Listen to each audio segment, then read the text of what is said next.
We have a black New York State Senate Majority Leader, and we have a black New York State Assembly Leader. Now, how are you going to do that, Bob? How's that going to happen? How are you going to dismantle the housing law of 2019? Tell me how you're going to do that. Kathy Hochul is worrying about getting reelected. How are you going to do that? Let's go back to 1978. Yankees, Dodgers playing in the World Series. Reggie Jackson's hitting all those home runs. And the Goodyear blimp is above Yankee Stadium, pans out. There are 6 fires going on within 3 blocks of Yankee Stadium. Why? And Howard Cosell, the announcer, famously says, "The Bronx is burning." Well, why was the Bronx burning? The Bronx was burning because back then it made more sense to burn your building down and collect the insurance money than to invest in the housing stock. I've had lunch with the governor. I've had lunch with the mayor. And I said, all you have to do is reinstate the MCI and the IAI programs the way they were. You'd have 60 to 80,000 apartments under gut renovation within 2 weeks. Within 2 weeks, how much flooring are you going to sell? How much sheetrock?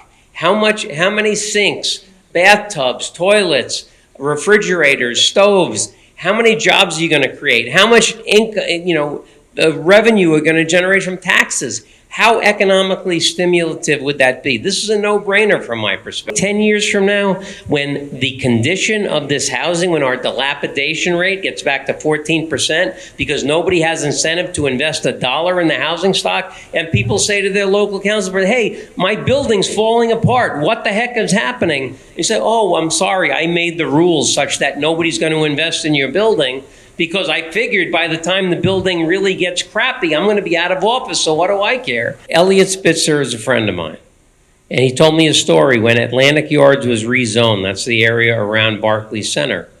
That rezoning was going to include 9,000 apartments, 25% of which were low-income affordable housing units.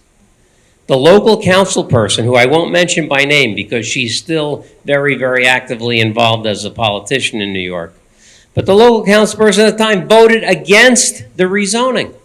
So Elliot calls her and says, "Hey, Tish, come to my office. I got to talk to you."